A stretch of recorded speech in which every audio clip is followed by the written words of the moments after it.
This is a group of refugee children who are recipients of the mobile journalism training to enable them tell the refugee story.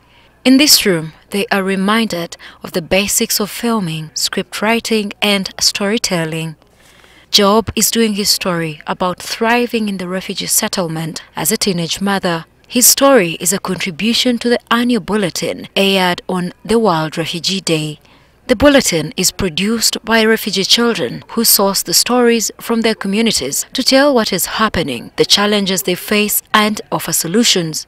I decided to go back to school because I have a career of becoming a nurse. And now if I didn't go back to school, it means I will not achieve my career.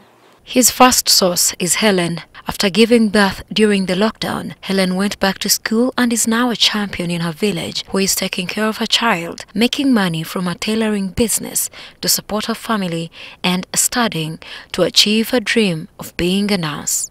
After his interview, Job sits down with his director to script his piece to camera. More children, especially victims of teenage pregnancies, need these skills to take care of, to enable them take care of their children. From here, Job and his colleagues meet in a common location. We talked to Job about his experience telling stories in the settlement. The hunger crisis, which I was really so happy to do that story, because when I went to the field, I've seen that hunger is really torturing the refugees, especially during the time of lockdown. He has big dreams for his career when he returns back to South Sudan. Like when I'll be going back to South Sudan, when I finish my education, I would like to open up a big TV in South Sudan. Securing interviews and people willing to speak about the stories he's pursuing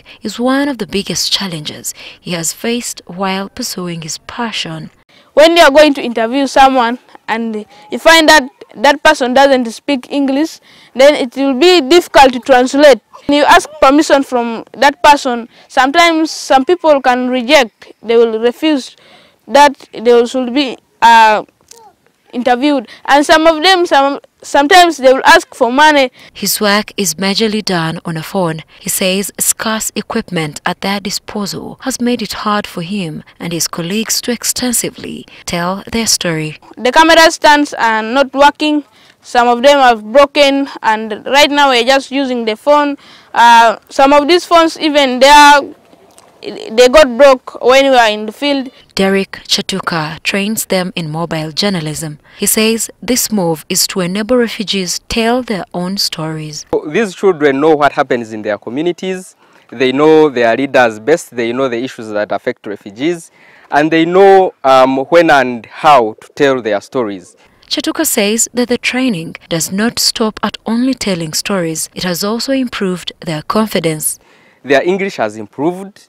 They are able to use and learn new words every time we engage them, which has improved their vocabulary. He hopes that once the challenge of equipment is addressed, they'll be able to have more children on board. Some equipment, nice sound, nice lighting, and some of those equipment currently we don't have, but we hope to take it on and engage the leadership, because we have seen the good things of this initiative. Tell your own story, because no one knows your story better than you do.